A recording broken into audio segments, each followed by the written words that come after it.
श्रीराम जय जय Ram. 21 November. भगवंताजवळ काय मागावे? कल्पना म्हणजे मायेचे हत्यार. कल्पनारहित थोडे नाम देखील फळ देईल.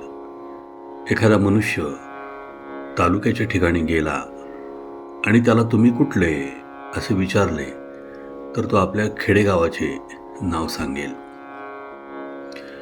जिल्ह्याच्या ठिकाणी गेला तर तो तालुक्याचे नाव सांगेल. इलाख्याच्या ठिकाणी गेला तर जिल्ह्याचे नाव सांगेल. तसेच दुसऱ्या प्रांतात गेला तर आपल्या इलाख्याचे नाव सांगेल. आणि परदेशात गेला तर आपल्या देशाचे नाव सांगेल. म्हणजे मनुष्याच्या ठिकाणी जेवढी विशालता येईल तेवढे भेदभाव कमी होतात.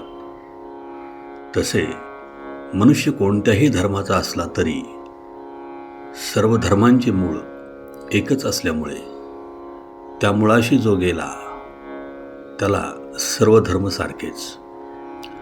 पण एवढी विशाल दृष्टी येईपर्यंत जो ज्या धर्मात जन्माला आला त्या धर्माचे आचरण करणे हेच हिताचे असते. सुख मिळवण्याच्या आपल्या सर्व कल्पना आज खोट्या ठरल्या आहेत. आपण प्रथम अशी कल्पना केली, श्रीमंतीमध्ये सुख आहे, त्याप्रमाणे रगड पैसा मिळवला तरी आपल्याला जर सुख मिळाले नाही तर आपली कल्पना खोटी होती असे म्हणायला काय हरकत आहे. एकच वस्तू एकाला सुखरूप वाटते तर दुसऱ्याला दुःखरूप वाटते, म्हणजे ती वस्तू मुळात दोन्ही नाही, सुखरूप नाही किंवा दुःखरूपही नाही. जी वस्तू आज आपल्याला सुखाची वाटते ती उद्या तशी वाटेलच असे नाही. आपली बुद्धी स्थिर नसल्यामुळे आपली कल्पनाही स्थिर नाही. म्हणून त्याच वस्तूमध्ये सुख आहे ही कल्पना देखील खोटीच असली पाहिजे. ती तेवढी खरी आहे असे आपण का म्हणावे?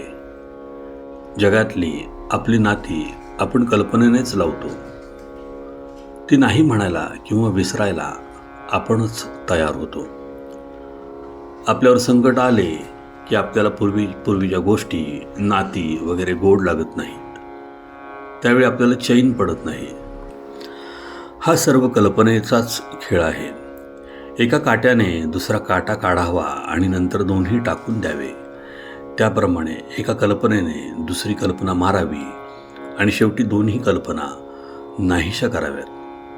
कल्पना करायचीच तर ते भगवंताविषयी करूया. भगवंत हा दाता आहे, त्राता आहे, सुख देणारा आहे अशी कल्पना आपण करूया. त्यात खरे हित आहे आणि त्यानेच संसार खरा सुखाचा होईल. कल्पनेचे खरे खोटेपण हे अनुभवांती कळते. म्हणून अनुभवानंतर कल्पना थांबली पाहिजे. अशा रीतीने कल्पना थांबल्यावर आणि वृत्ती स्थिर झाल्यावर तिला स्थिर वस्तूवर चिकटवून ठेवली पाहिजे. भगवंत ही अशी एकच स्थिर वस्तू आहे.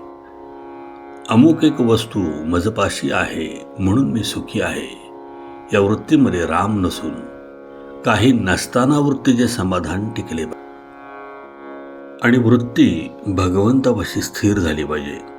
हेच परमार्थाचे खरे मर्म आहे. आजचे बोधवचन. कल्पना म्हणजे मायेचे हत्यार. कल्पनारहित थोडे नामही फळ देईल. श्रीराम जय जय राम. जयाचा जनी जन्म नामार्थ झाला, जयाने सदा वास नामात केला. जयाच्या मुखी सर्वदा नाम कीर्ती, नमस्कार त्या ब्रह्मचैतन्य मूर्ती.